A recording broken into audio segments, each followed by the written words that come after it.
This is my mind?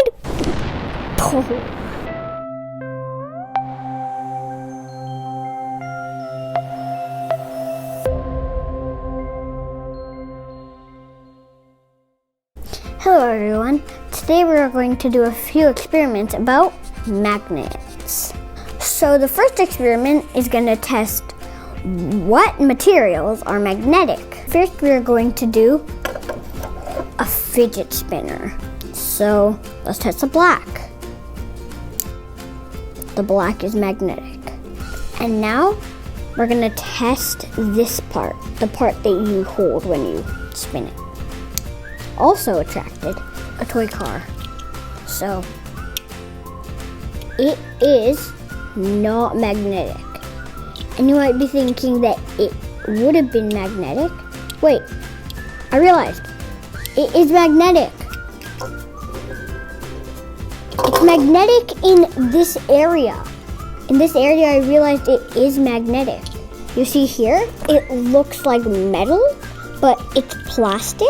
So is the outside, but right between the wheels, my dad just said that there's a little bar holding the wheels together. So that part is what's magnetic. I'm going to try a metal ball right here. Okay, so I think this is going to attract. Yep, simple as that. And if I look closely at it, I can see my reflection in it.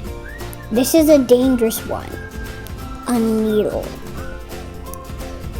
And the needle is magnetic. I'm not gonna point it at me, but the needle is magnetic. A coin. So, of course, you probably guessed that. Let's test something big. A screwdriver. It is attracted, just like I guessed. You guys probably guessed it too. Some keys. So let's test the keys. It is not magnetic, but I know, like it looks metal, but you just saw how it attracted to the metal ring. The keys are metal, but there are some metals that are not magnetic and some metals that are magnetic. So next I'm going to do the tinfoil to actually prove.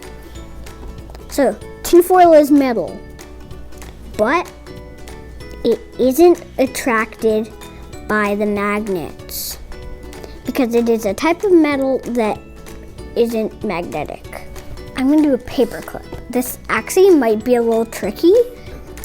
So it is magnetic? I actually thought this was not going to be magnetic because some paper clips. Oh, I just realized, I just remembered that if you look very close, you probably can't see. I'm going to have to get very close. Can you see in here there's like little metal part? That's where it's coming from. A screw. So let's test. I'm gonna test here. Yep, even looks good. It looks like a drill. Looks like a little drill. This is an official game puck. And you just saw me? It's not magnetic. Okay, now for one that you're probably gonna know. You're probably gonna say that it's obvious. And I say it too. I'm laughing about it. I'm only gonna grab one, maybe, yeah, I'm gonna grab Cheerio. You're probably saying, of course not. And you're right, of course not. So it's not magnetic. So now I'm going to test to see if the Cheerio will follow the magnet right here in the water. I'm actually have really no idea because I'm guessing it won't, but my dad made it sound like it will. What? It's following. how does it follow the magnet? This is so amazing. It shouldn't be magnetic. I don't think it's magnetic, but it's following, so it might be. And this experiment is actually telling me that it actually could be magnetic, and I'm starting to think that it is.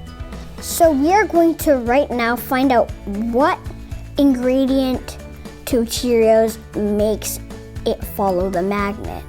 So if we look here, vitamin A, 0 of it. Vitamin C, none of it is vitamin C. Calcium, 10% or 25%. I don't know why they put 2 percentages here. And iron, that is amazing. Iron is in here.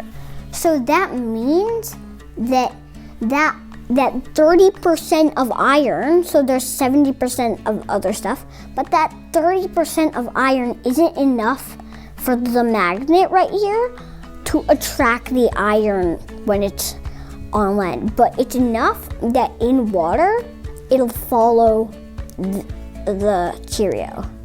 Well, the Cheerio will follow the magnet. On to the next experiment. Oh my. I'm not touching it. Let me see what happens. Will it fly? It's flying. It's flying. Oh my. It's flying upside. It's flying. And even through the wood, it will attract it to fly. You can pull the bottom of the thread and abracadabra. It floats. So we are going to try this with a coin right here. And let's see if it will stand up like this. So, and it stands up. Let's see if this coin will go underneath. OMG! OMG, OMG, OMG.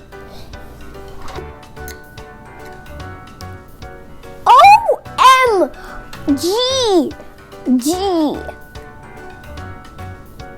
Oh. 4 coins! We have no more coins here.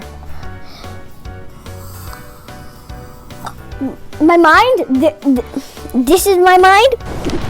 Oh. My mind is exploded. We have another needle that was magnetic, and this one isn't. And we put Cheerios so that it would float because we tested and it wouldn't float. So let's see what happens. So it's floating easy. I'm going to take the needle out and put this needle in. Let's see what happens. It's moving. It moves again if you turn it. I saw that the magnetic needle would, if you turned it this way, it wanted to turn to that position. And the non-magnetic needle just stood where it was.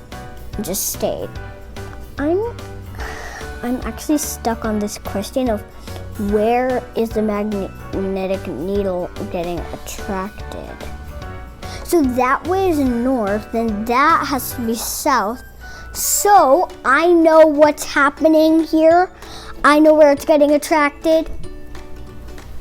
It's getting attracted to the poles of the earth, because the earth is like a humongous magnet. And you can use this in the woods when you're lost.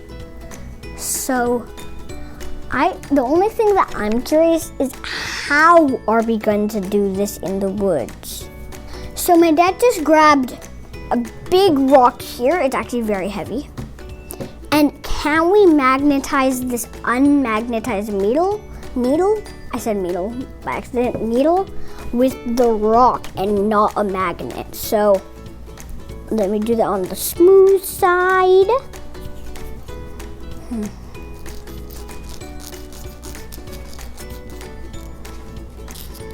It's turning. The rock is working. The rock is magnetic. Let's test the rock and see if it's magnetic. Oh, it's not magnetic? But how did it make that magnetic? The friction with the needle and the rock made it magnetic, which is so cool. So we made a needle magnetic by using just a rock. This rock right here, just from outside randomly just outside, and boom, we made a needle magnetic. But that's it for today, and hope you learned a lot about magnets. I did too. I hope you enjoyed. See you in the next video. Bye!